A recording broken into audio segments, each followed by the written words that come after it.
मैले पहिलो वर्ष हामीले जनयुद्ध दिवस कसरी मनायौँ भनेर स्मरण गर्दा 53 सालमा हामीले कसरी मनायौँ, 54-55 किलो सेराटुको डरलाग्दो अपरेसन चलेको बेलामा हामीले त्यसको प्रतिवाद गर्ने क्रममा कसरी जनयुद्ध दिवस मनायौँ, सङ्कटकाल लगाएर दमनको एउटा भीषण प्रक्रियाको सामना गर्ने दिनमा हामीले कसरी मनायौँ, हाम्रो पार्टी नेता र सबै क्रान्तिकारी योद्धाहरूको टाउको मूल्य तोकिँदै गर्दा हामीले जनयुद्ध दिवस कसरी मनायौँ, अनि शान्ति प्रक्रियामा सहभागी भएपछि, शान्ति सम्झौता भएपछि, संविधान सभाको प्रक्रियामा प्रवेश गरेपछि कसरी मनायौँ र अनि त्यसमा पनि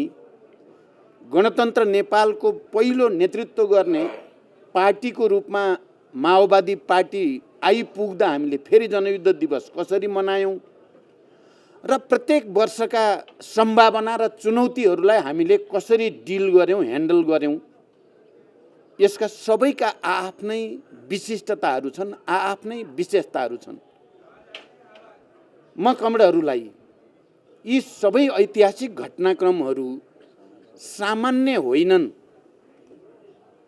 सामान्य दिनचर्याका घटनाक्रम जस्ता होइनन्, यी निकै दूरगामी महत्त्वका नेपाली समाजलाई र नेपाल राष्ट्रलाई अनि नेपाल र अन्तर्राष्ट्रिय श्रमजीवीहरूसँगको सम्बन्धलाई नै प्रभावित पार्ने, नेपालको अन्तर्राष्ट्रिय छविलाई नै नयाँ नयाँ ढङ्गले परिभाषित गर्ने परिघटनाहरू हुन्। हामीले भन्दै आएका छौँ, नेपालको इतिहासमा पृथ्वीनारायण शाहले गरेको राज्य विस्तार अभियान भनौँ, त्यति बेला गरिएका युद्धका परिघटनाहरू त्यसको आफ्नै ऐतिहासिक पृष्ठभूमि थियो, त्यसको आफ्नै ऐतिहासिक वस्तुगत आवश्यकताहरू पनि थिए। त्यसपछि युद्धको रूपमा नेपाली समाजलाई झकझक्याउने, नेपालको इतिहासलाई नै नयाँ मोड दिने, नेपाललाई नै एउटा नयाँ युगमा पदार्पण गर्ने युद्ध, विद्रोह, क्रान्तिको रूपमा महान जनयुद्ध स्थापित छ, स्थापित भयो र हामीले विस्तृत शान्ति सम्झौता, संविधान सभा र सङ्घीय गणतन्त्रको घोषणा गर्दै गर्दा हामी सबै गौरवान्वित भयौँ, नेपाल राष्ट्र नै गौरवान्वित भयो। यो देशका सबै उत्पीडित वर्ग, उत्पीडित जाति जनजाति, दलित, महिला, मुस्लिम, सबै क्षेत्रका जनताले पनि एउटा नयाँ सुनौलो दिन अब हाम्रो जीवनमा आउँछ भन्ने महसुस गरे। संविधानमा समावेशी र समानुपातिकताको मान्यताबाट अब यो देश नयाँ ढङ्गले एकताबद्ध हुन्छ, किनभने विगतमा सामन्ती राज्य सत्ताले फुटाउ र राज गर भन्ने मान्यता अनुसार नेपालका विभिन्न जातिहरूप्रति पनि विभिन्न प्रकारको नीति, विभिन्न क्षेत्रहरूका जनताप्रति पनि विभिन्न प्रकारको नीति गरेर विभेदमा राख्ने कोसिस गरिएको हामी सबैले बुझेका छौँ, महसुस गरेका छौँ। किन आवाज सुनिएन अरे? मैले त यहाँ चर्कै भयो जस्तो लाग्छ। त्यसरी चल्ने गरेको राज्यको ठाउँमा अब सबै तह तबकाको प्रतिनिधित्व हुने, कम्तीमा नयाँ राष्ट्रिय एकताको आधारशिला खडा भयो। यो पूर्ण भयो भनेर हामीले कहिल्यै पनि भनेका छैनौँ। यसलाई अझ विकसित गर्नु छ, यसलाई अझै परिमार्जित गर्नु छ, संविधानलाई अझै संशोधन गरेर सबै जात जाति भाषा भाषी क्षेत्र वर्ग समुदायलाई अझै एकताबद्ध गर्नु छ। तर इतिहासको सामन्ती युगको हिजोको अवस्था र आजको गणतन्त्रको युगको अवस्थामा नयाँ राष्ट्रिय एकता नयाँ संविधानले कायम गरेकै छ। मैले के देख्छु भने हामी हिजो पञ्चायत विरोधी आन्दोलनको क्रममा होस् या गणतन्त्रको निम्ति आन्दोलनको क्रममा हामीले जे भोगेका र देखेका थियौँ, नेपाली समाजले जे भोगेको थियो त्यसको ठिक विपरीत सङ्घीय लोकतान्त्रिक गणतन्त्रले नयाँ राष्ट्रिय एकता कायम गरेकै हो। राजनीतिक दलहरूको बीचमा पनि हिजो लामो समयदेखि कायम रहेको कोही राजा परस्त, कोही के परस्त, कोही के परस्त भनेर राजनीतिक दलहरूको बीचमा राष्ट्रिय उद्देश्यको निम्ति समर्पित भएर लाग्नुभन्दा एकअर्काप्रति अलि बढी नै शत्रुतापूर्ण सङ्घर्षको स्थिति हामीले देख्यौँ, भोग्यौँ। तर जनयुद्धले नै र जनयुद्धको जगमा भएको जनआन्दोलन समेतको समायोजनले नै नेपालका राजनीतिक दलहरूको बीचमा पनि एउटा नयाँ सङ्कल्प, नयाँ एकता, संविधान सभाको निम्ति सङ्घर्ष, सङ्घीय गणतन्त्रको निम्ति सङ्घर्ष र एउटा नयाँ समृद्ध नेपाल निर्माणको निम्ति सङ्घर्ष गर्ने एउटा नयाँ सङ्कल्पको आधारशिला खडा गर्यो।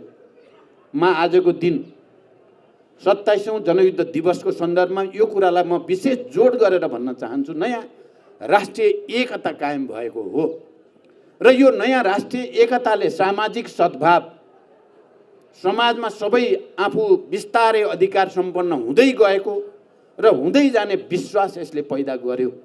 यो कुरा एउटा वर्गलाई, एउटा तबकालाई, एउटा विचारका मान्छेलाई, एउटा प्रवृत्तिका मान्छेलाई सुरुदेखि मन परेको थिएन। हामी जनयुद्धलाई स्मरण गर्दै गर्दा सुरुका दिनमा कसरी सखाप पार्ने अभियान चलाउन खोजियो त्यो कुरा र विभिन्न अभियान अन्तर्गत यसलाई बल प्रयोगकै आधारमा, शक्तिकै बलमा दबाउने जो कोसिस गरियो त्यो कुरा स्मरण गर्दा र अहिलेको नयाँ राष्ट्रिय एकताको के भयो,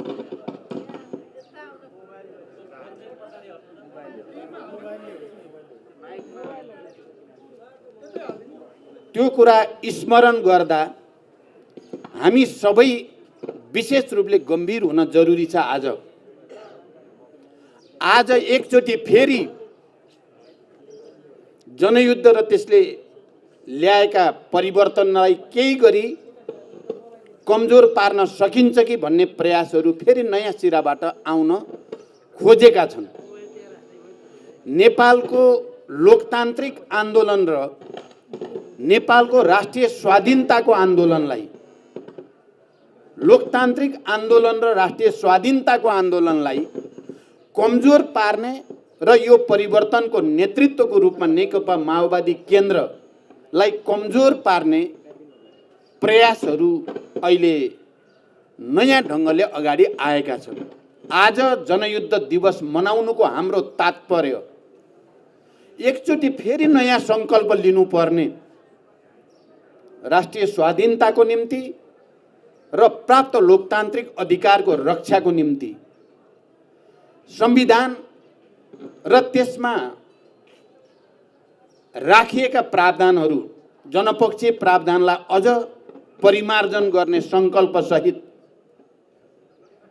हामीले अगाडि जानु छ। आजको दिनले हामी सबैलाई, देशभरि रहेका, देश बाहिर रहेका तमाम क्रान्तिकारीहरूलाई एउटा नयाँ ऊर्जा प्राप्त गर्ने, नयाँ सङ्कल्प लिने, नयाँ कमिटमेन्टको निम्ति आजको दिन ऐतिहासिक दिन बनेको छ।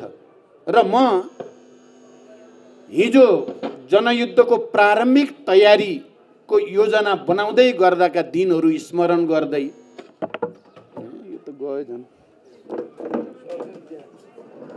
यसले मात्रै हुँदैन,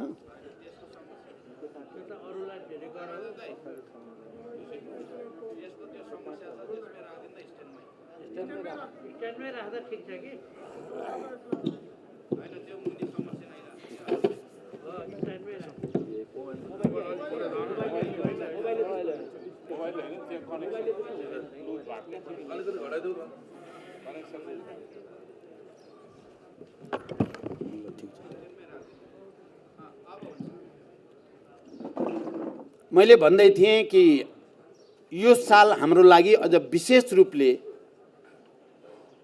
प्राप्त अधिकारको रक्षा र राष्ट्रिय स्वाधीनताको सुदृढीकरणको निम्ति एकचोटि फेरि नयाँ सङ्कल्प लिने दिन हो।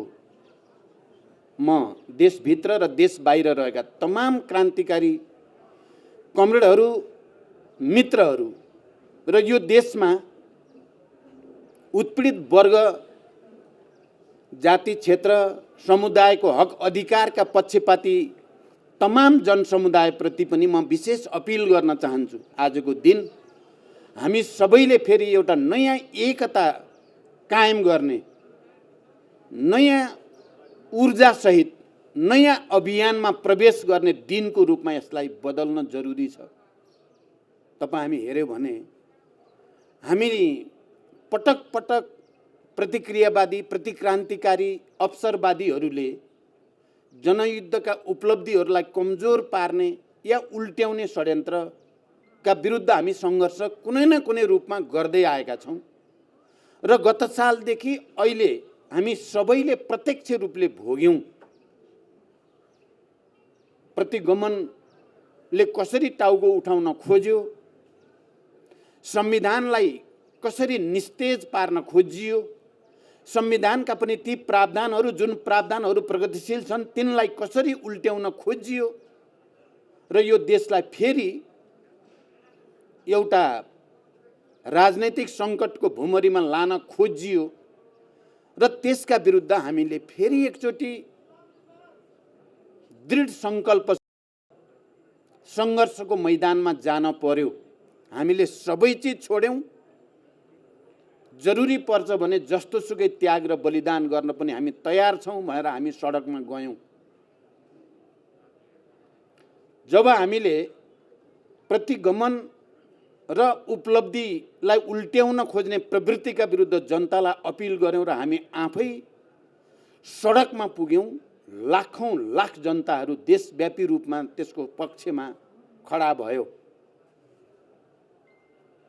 र निकै ठुलो डिजाइन अन्तर्गत अगाडि बढाइएको प्रतिगामी कदम असफल भयो। एकचोटि फेरि नेपाली जनता, एकचोटि फेरि क्रान्तिकारी नेतृत्व सफल भयो र अहिले जुन गठबन्धनको स्थिति, सरकारको स्थिति छ र हामी त्यो मार्फत फेरि एउटा नयाँ निर्वाचनको प्रक्रियामा प्रवेश गर्ने र संविधानलाई, जनताका अधिकारलाई अझ विकसित र परिमार्जन गर्ने प्रक्रियामा छौँ। हामी त्यहाँसम्म आइ त पुगेका छौँ, तर क्रान्ति र प्रतिक्रान्तिको लडाइँमा अन्तिममा कसले जित्छ यो प्रक्रियाभित्र भन्ने कुराको अन्तिम टुङ्गो अझै लागेको छैन। पराजित प्रतिगमनकारी प्रवृत्ति चुप लागेर बसेको छैन, उसले अझै पनि प्रतिगमन गराउने नै कसरत चलाइरहेको छ र त्यसलाई मलजल गर्ने देशभित्र र बाहिर विभिन्न खालका प्रतिक्रियावादी शक्तिहरू सक्रिय नै छन्। अहिले कुनै तरिकाले प्रतिगमन विरोधी आन्दोलनका कारण त्यो प्रक्रियाबाट पैदा भएको यो गठबन्धनलाई टुटाउनको निम्ति, यो सरकारलाई गिराउनको निम्ति, निर्वाचन प्रक्रियालाई बिथोल्नको निम्ति अनेक खालका प्रपञ्चहरू छन्, भइरहेका छन्। तपाईँ हामीले देखिरहेका छौँ। हामीले गठबन्धन बनाउँदा केही सैद्धान्तिक र केही राजनीतिक मान्यताहरूलाई अगाडि सारेका थियौँ र तिनै मान्यताका आधारमा गठबन्धन बनाएका हौँ। तपाईँ हामी सबैलाई थाहा छ, संविधानको रक्षा, लोकतान्त्रिक गणतन्त्रको रक्षा र राष्ट्रियताको रक्षामा हामी एकमत भएर त्यसैलाई लिपिबद्ध गरेर त्यसैको आधारमा आन्दोलित हुँदै हाम्रो गठबन्धन बनेको हो र यो सरकार पनि गठन भएको हो। हामीले कुनै देश विशेषसँग गरेका सहमति, सम्झौता या परियोजना या आर्थिक सहयोग, लेनदेन त्यसको आधारमा गठबन्धन बनाएको होइन र यो गठबन्धन सुदृढ हुँदै जाने या कमजोर बन्ने भन्ने कुरा हामीले यो गठबन्धन निर्माण गर्दा जुन सैद्धान्तिक र राजनीतिक मान्यतामा खडा थियौँ, हामी त्यही मान्यतामा खडा भएर यो गठबन्धनलाई अगाडि बढाउनु पर्दछ र नेपालको संविधान, नेपालको गणतन्त्र, लोकतान्त्रिक गणतन्त्र र राष्ट्रियताको रक्षा म सम्पूर्ण नेपाली जनसमुदाय, सम्पूर्ण नेपाली दिदीबहिनी दाजुभाइहरूलाई विशेष रूपले अपिल गर्न चाहन्छु। हामी सबैले यो कुरालाई विचार गरौँ। संविधानको रक्षा, लोकतन्त्रको रक्षा र राष्ट्रियताको रक्षाको निम्ति गठबन्धन गरिएको हो।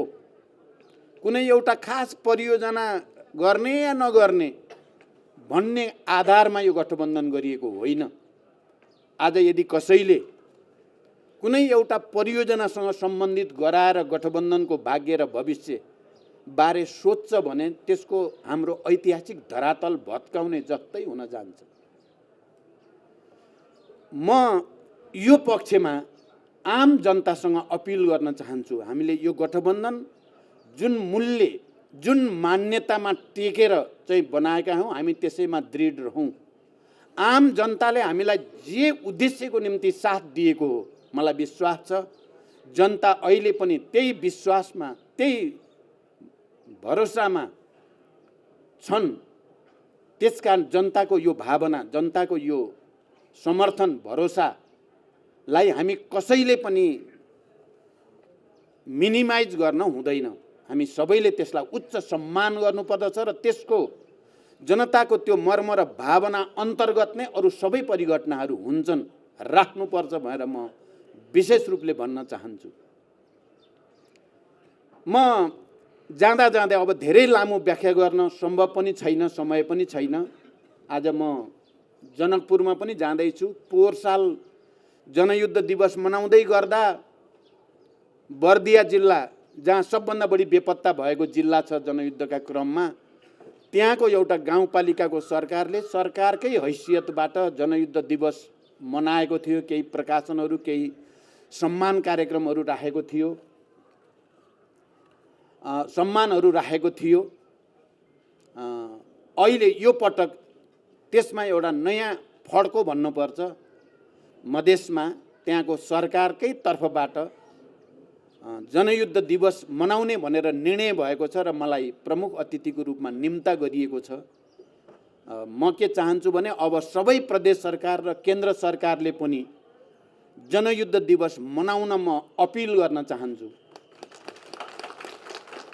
हामी आज जुन गणतन्त्रको कुरा गरेका छौँ, हामी गणतन्त्रको अभ्यास गरेका छौँ, त्यसको प्रमुख आधार, किनकि मधेस सरकारले त्यसो भन्दै गर्दा यो परिवर्तनको मुख्य कारक जनयुद्ध भएको हुनाले हामीले जनयुद्ध दिवस मनाउने निर्णय गर्यौँ भनेको छ।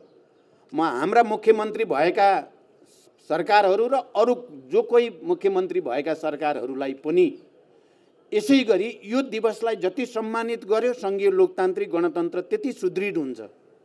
यो दिवसलाई जति कमजोर पार्यो यो संविधान र परिवर्तन, लोकतन्त्र र गणतन्त्र, जनताका सबै उत्पीडित वर्ग, जाति, क्षेत्र, समुदायका हक अधिकारहरू त्यसरी नै खोसिँदै जान्छन्। त्यसकारण यसको अन्तर सम्बन्ध अलि गहिरो छ, ठुलो छ, रणनैतिक छ भनेर म भन्न चाहन्छु।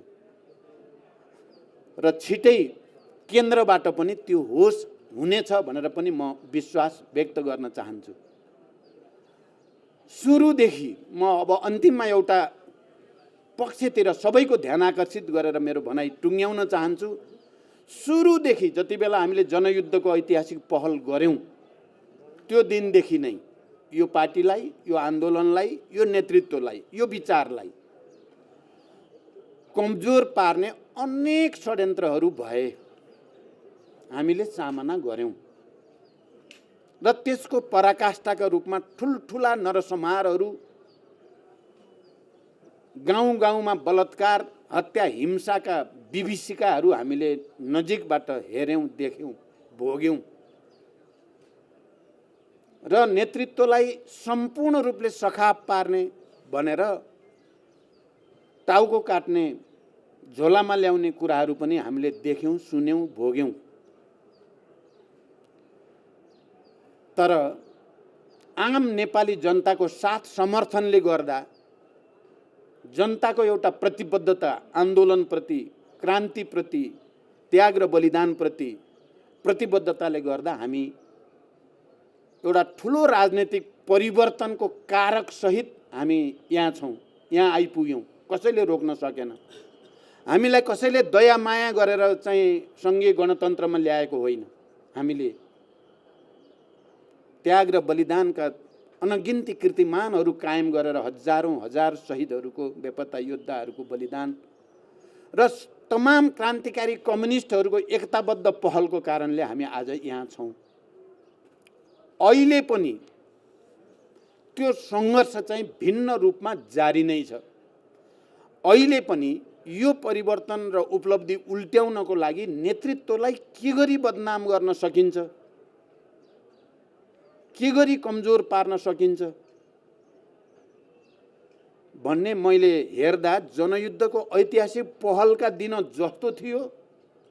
आज शान्ति सम्झौता भयो, यत्रो संविधान सभा भयो, सङ्घीय गणतन्त्र भयो, यति धेरै चिजहरू भए फेरि पनि एउटा वर्ग, एउटा शक्ति, एउटा प्रवृत्ति त्यही अभियानमा छ।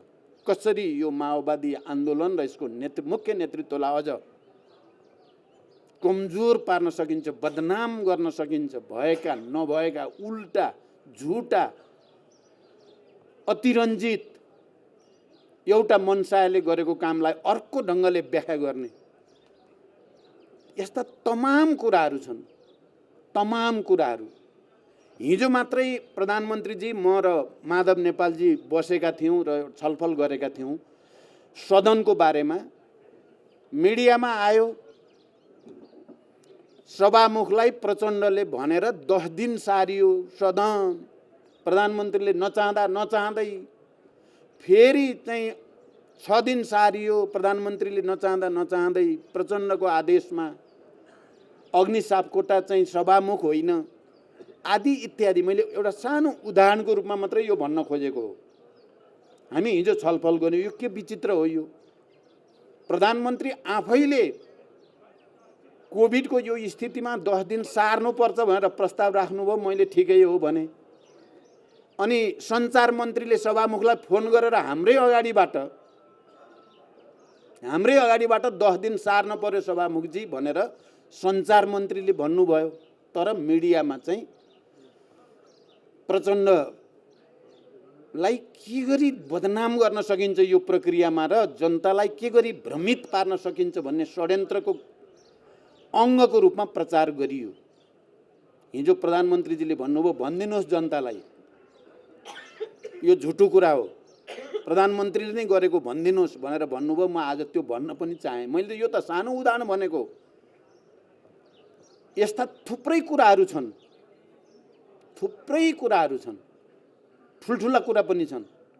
तर मलाई के विश्वास छ भने हामी माओवादीहरू दृढताका साथ र एकताबद्ध रूपले अगाडि जाँदा र नेपाली जनतासँग हाम्रो सम्बन्धलाई हामीले अझ सुमधुर, अझ चाहिँ दह्रो बनाउँदै जाँदा, जसरी हिजो हामीलाई सखा पार्न चाहँदै पनि हामी एउटा ठुलो राजनीतिक परिवर्तनको कारक सहित हामी यहाँ उपस्थित भयौँ। अहिले हामीलाई बदनाम गर्ने, कमजोर पार्ने, विभाजित गर्ने तमाम षड्यन्त्रलाई पनि हामी परास्त गरेर अझ विजयी भएर हामी समाजवादको यात्रामा अगाडि बढ्न सक्छौँ भन्ने मेरो विश्वास अहिले पनि त्यत्तिकै कायम छ जति जनयुद्धको सुरुवात गर्ने बेलामा थियो। म यो कुरा आम नेपाली श्रमजीवी जनता, देशभित्र र बाहिरका तमाम दिदीबहिनी दाजुभाइहरूलाई म दृढताको साथ भन्न चाहन्छु। र अहिले पनि जो प्रतिगमन, प्रतिक्रान्तिका षड्यन्त्र छन् तिनलाई परास्त गर्नको निम्ति म सबै माओवादीहरू आफ्नो पहिचान हिजो जनयुद्धमा र त्यसका त्याग र बलिदानका कीर्तिमानद्वारा, त्यसमा भएका विचारको विकास र संश्लेषणका नयाँ नयाँ कृति गौरवान्वित भएका हामी सबै माओवादी घटकहरू अहिले विभिन्न रूपले विभाजित पनि छौँ। कतिपय हामी एकताबद्ध पनि हुँदैछौँ। विभाजन र एकताको एउटा नयाँ अनुभव पनि हाम्रो आन्दोलनले हासिल गरेको छ। म आजको दिन ती तमाम क्रान्तिकारी साथीहरूलाई प्रतिगमनका विरुद्ध, कम्तीमा पनि प्रतिक्रान्तिको षड्यन्त्रका विरुद्ध, माओवादी आन्दोलनलाई बदनाम गर्ने षड्यन्त्रका विरुद्ध फेरि एकचोटि एकताबद्ध हुन म विशेष रूपले अपिल गर्न चाहन्छु। हामीले सबैले आत्मसमीक्षा गरौँ, कसले कहाँ कहाँ के कति कमजोरी गरियो, खुला हृदयले आत्मसमीक्षा गर्न तयार हौँ र हामी सबै क्रान्तिकारी कम्युनिस्टहरू, माओवादी भन्दा बाहिर भएका पनि क्रान्ति आन्दोलन परिवर्तनप्रति इमान्दार कम्युनिस्टहरू सबै एकताबद्ध हुन जरुरी छ। त्यसरी मात्रै हामीले राष्ट्रिय स्वाधीनताको रक्षा र सुदृढीकरण, लोकतन्त्रको रक्षा र सुदृढीकरण र समाजवादको यात्रातिर अगाडि बढ्न सकिन्छ। म यो अपिल पनि आजको दिन विशेष रूपले गर्न चाहन्छु। मैले अघि नै भने समयको अलिकति दबाब छ र यो आजको यो दिन एउटा सरकारले जनयुद्ध दिवस मनाउने निर्णय गरेको अर्थमा पनि महत्त्वपूर्ण छ। म मधेसको सरकारलाई यहाँबाट पनि विशेष रूपले धन्यवाद भन्न चाहन्छु, यो वातावरण बनाउने साथीहरूलाई पनि र आम मधेसी जनसमुदायलाई पनि, किनकि उहाँहरूका प्रतिनिधिहरूले चाहिँ यो साहसिक निर्णय उहाँहरूले गर्नुभएको छ। यसको चाहिँ पछि सबैले यसलाई पछ्याउने छन् भनेर म विश्वास पनि व्यक्त गर्न चाहन्छु। र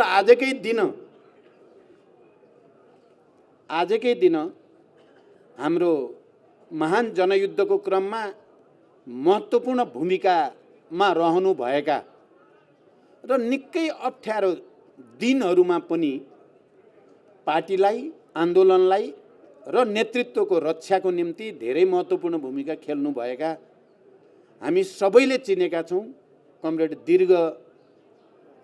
दीर्घराज श्रेष्ठ सिन्धुली जिल्लाका, उहाँ आफै आन्दोलनको एउटा सहभागी लोकप्रिय नेता पनि हुनुहुन्छ सिन्धुली जिल्लाको, र उहाँ शहीद परिवार पनि हुनुहुन्छ। उहाँका भाइ महेन्द्र श्रेष्ठ होनाहार क्रान्तिकारी कमान्डर हुनुहुन्थ्यो। उहाँको निर्ममतापूर्वक हत्या गरिएको छ र यस अर्थमा उहाँ महत्त्वपूर्ण हाम्रो शहीद परिवार पनि हो।